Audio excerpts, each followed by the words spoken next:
Buenas tardes. El día de hoy yo les voy a hablar sobre el poema Entre irse y quedarse de Octavio Paz. Entre irse y quedarse es un poema que fue escrito por el célebre poeta y ensayista de origen mexicano Octavio Paz. Nació el 31 de marzo de 1914 y falleció el 19 de abril de 1988. Sus profundas palabras lo llevaron a ganar el Premio Nobel de Literatura en el año 1990. El poema Entre irse o quedarse está escrito en verso libre, aunque existan rimas como día y había en el primero y tercer verso. Además, también está escrito en parejas de versos. Tal vez la razón de la organización se deba al sentido que tenía Octavio Paz en mente a la hora de escribirlo. Irse y quedarse significan dos momentos que se presentan precisamente en esas dos parejas de versos. El poema se divide en tres partes importantes.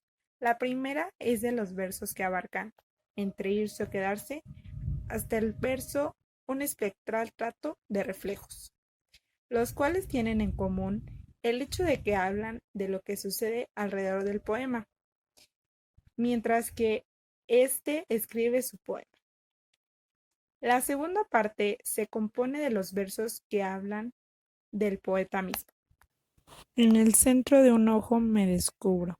No me mira, me miro en su mirada. Posteriormente, en la tercera y última parte, está compuesta por los versos se disipa el instante, sin moverse. Yo me quedo y me voy. Soy una pausa. Esta estructura es fundamental, ya que nos revela el verdadero tema del poema y lo que nos quiere transmitir su autor. Entonces, si entendemos la primera parte y desde una lectura inocente y rápida, parecería que el poema trata de un atardecer y de lo que sucede a los alrededores del poeta.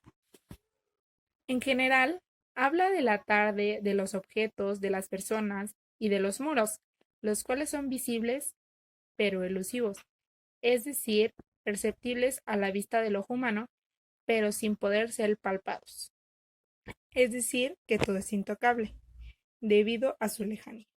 Incluso podríamos sentirnos tentados a pensar que el escenario es un atardecer en la playa.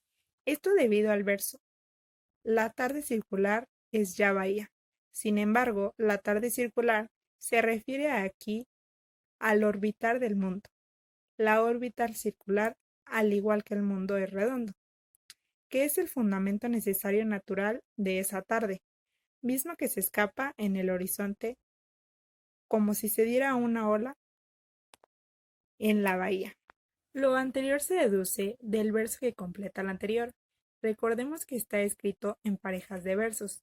En su quieto viven se merece el mundo, evocando eso nuevamente al girar de la Tierra. En este sentido, el escenario no necesariamente tiene que tratarse de un atardecer en la playa, sino que podría referirse también de un campo o de un valle, desde el cual se puede contemplar en el horizonte la partida del sol. Por otra parte, hablando de la estructura del poema, está compuesto por 8 estrofas de 2 versos cada una. La mayoría de los versos tienen 10 sílabas y algunos 9 sílabas. Hay rimas asonantes en los primeros 2 versos y el primer verso de la segunda estrofa. Día, transparencia, bahía. Los demás versos no riman. El poema Entre irse y quedarse es considerado uno de los más importantes dentro de las obras de Octavio Paz. Entre irse y quedarse es un poema sublime que aparece dentro de un libro llamado Árbol dentro, escrito por Octavio Paz en el año 1987. Es considerada una obra donde el autor expresa su madurez poética y la culminación de una etapa de desarrollo para él.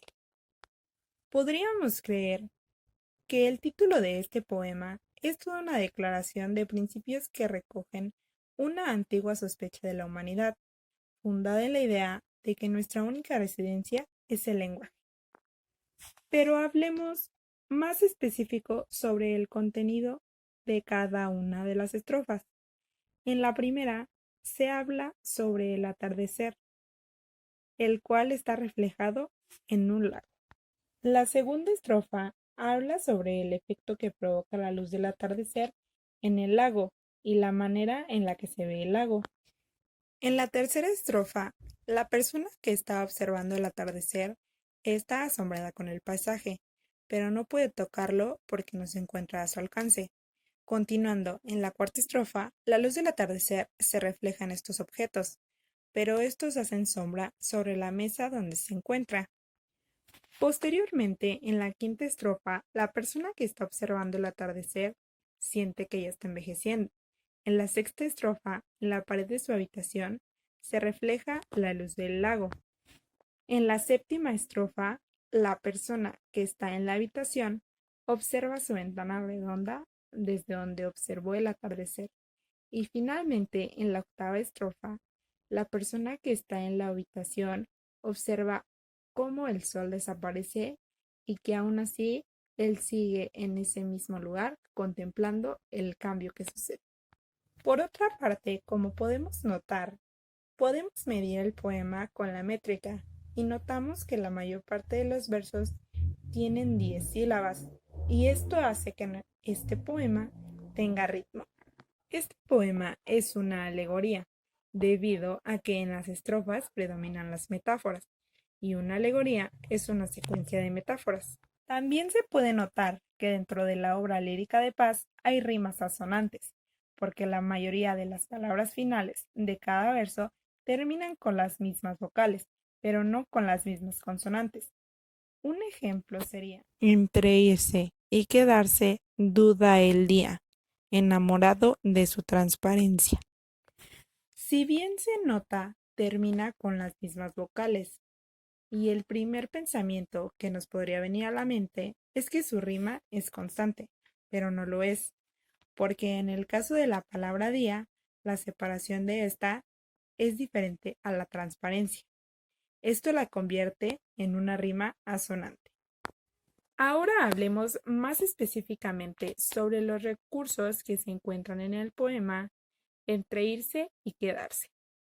Estos son 8, entre los que se encuentra la metáfora, metonimia, anáfora, la enumeración, polisindetón, antítesis y la personificación. Para que quede más claro, les daré un ejemplo de cada uno de los recursos. Un ejemplo de metáfora sería: la tarde es ya bahía. Un ejemplo de metonimia sería: la palabra ojo. De anáfora sería: todo es visible, todo es elusivo. De enumeración es: los papeles, el libro, el vaso. De polisindetón es el conector y. De antítesis es quieto, vaivén.